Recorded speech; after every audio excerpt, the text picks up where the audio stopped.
Twitter mem-PHK 3.000 karyawannya dieksekusi langsung oleh Elon Musk. Kemudian perusahaan Meta holdingnya Facebook mem-PHK 11.000 karyawannya. Kemudian Amazon mem-PHK 10.000 karyawannya. Dilanjut lagi HP mem-PHK 6.000 karyawannya. Kemudian Alphabet holdingnya Google mem-PHK juga 10.000 karyawannya. Apple Incorporation berencana juga mem-PHK 10.000 karyawannya. Terus hal ini berlanjut di belahan dunia dimanapun termasuk Shopee, Goto, Ruang Guru mulai mem-PHK karyawannya di Indonesia. Akan terjadi banyak pengangguran karena efek PHK ini sudah diramalkan sejak 6 bulan yang lalu di berbagai media dan dilakukan oleh banyak pengamat. Sekali lagi, saat ini mulai terjadi. Diingatkan ya katanya, baru mulai terjadi. Ini baru awal. Badai PHK akan terus berlanjut ke bidang lain. Kalau ini awalnya adalah high-tech startup company, maka sebentar lagi adalah sektor komoditi. Kita ingatkan lagi apa yang akan terjadi di Indonesia, yang mana hal ini akan berdampak cukup parah kalau terjadi tanpa kita persiapkan langkah antisipasinya. Selain perpanjangan jabatan dan menunda pemilu, harus ada cara lain. Nggak keren sih sebenarnya perpanjangan itu, tapi ya udah, karena nyampenya segitu, ya monggo dilanjut. Salah satunya adalah terjadinya deflasi, bukan inflasi seperti yang diramalkan banyak pengamat. Sungguh, inflasi tidak perlu ditakutkan. Inflasi ditakutkan kalau negaranya tidak ada produksi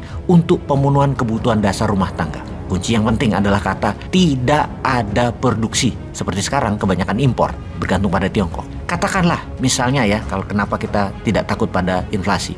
Katakanlah misalnya inflasi 50%, artinya harga telur tadinya Rp20.000 sekilo, sekarang jadi Rp30.000 sekilo. Itu inflasi namanya. Lalu menyelesaikannya dengan bagaimana? Dengan meningkatkan produksi. Apa yang dimaksud dengan peningkatan produksi? Misalnya, seorang ibu penjahit bisa menjahit 3 potong baju sehari. Yang dimaksud dengan meningkatnya produksi adalah kalau dalam sehari dia bisa membuat 10 baju, maka produksinya meningkat 20%. Dan sektor UKM itulah dengan printing money kita bantu. Kalau MMT, produksi yang meningkat 200% tidak akan pernah takut pada inflasi 50% sekalipun. Inilah yang akan terjadi kalau di tahun depan produksi tidak meningkat. Artinya bukan inflasi jadi yang ditakutkan negara kita, yaitu stagflasi. Stagflasi tidak akan pernah selesai dengan memberi BLT atau create demand, tetapi bisa selesai dengan meningkatnya produksi di skala massal agar barang jadi murah. Kita kembali dulu ke deflasi, penurunan harga. Deflasi ditakutkan oleh negara produsen atau negara penghasil.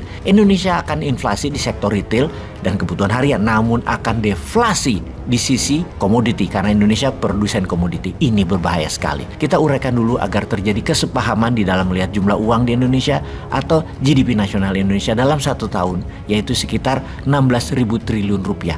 Yang 2.500 adalah APBN, yang 10.000 triliun adalah uang yang dipegang pengusaha besar atau para konglomerat, dan yang 3.500 triliun adalah uang beredar di kalangan UKM yang sejumlah 97% manusia Indonesia bergantung kepadanya. Sudah 7 presiden jaraknya ya begitu, ditambah jabatan 2 kali lagi ya juga akan begitu, karena mazhabnya sama, cara ngelola ekonominya sama. Yang beda mazhab aliran ekonominya yang paling telak hanya MMT-nya New Mind, di mana idealnya angka tersebut adalah 10.000 triliun APBN, 10.000 triliun rupiah adalah untuk oligar, dan 10.000 triliun rupiah untuk UKM. Koekonomi dibagi rata.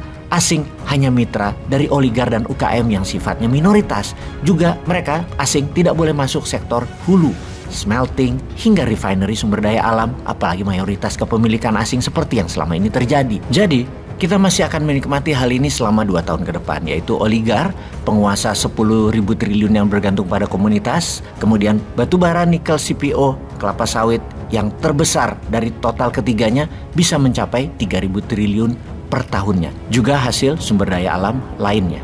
Kita semua tahu apa yang akan terjadi pada nikel di tahun 2023-2024, yaitu nikel akan oversupply. Di mana saat ini sudah oversupply. Barang itu menumpuk 90%-nya di Tiongkok, namun kebutuhan akan nikel terasa mulai menurun saat ini. Batu bara terlihat naik permintaannya saat ini, namun hanya sementara karena selama musim dingin Eropa saja kebutuhan meningkat karena efek gas Rusia. Menjelang bulan Maret 2023 ke sana, harga batu bara akan menukik tajam karena oversupply. Begitu juga sawit, harganya akan menurun karena kebutuhan dunia akan minyak nabati sudah banyak disolusikan oleh negara lain dengan corn oil, sunflower oil, dan lain sebagainya. Turunnya harga komoditi itulah deflasi yang kita takutkan karena berimbas ke para pengusaha atas kaum elit. Mereka penggerak roda 70% ekonomi. Benar, UKM adalah pahlawan ekonomi. Di kelas 3.500 triliun uang akan beredar tetap berada di sana dan dibantu elit. Namun ketika elit kena imbas hingga 30% turun atau 30% deflasi, yang terpukul telak ya tetap orang bawah. Kembali ke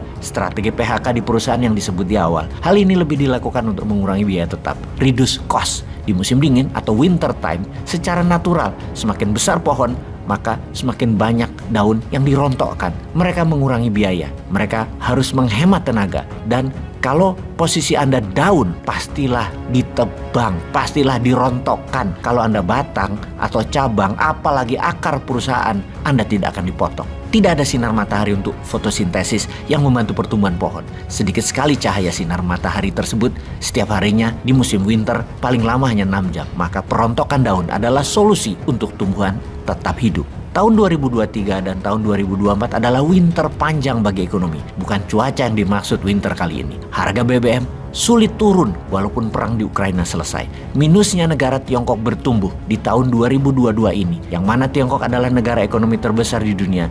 Negara kakak tertuanya Indonesia. Yang Indonesia menggantungkan trading terbanyak dengan Tiongkok adalah hal yang perlu diwaspadai. Kedepan PHK akan terus bertambah. Berhematlah sahabat dan berani ambil peluang. Tahun 2024 untuk sesuatu yang baru harus dilakukan. Jangan biarkan tidak ada perubahan terjadi.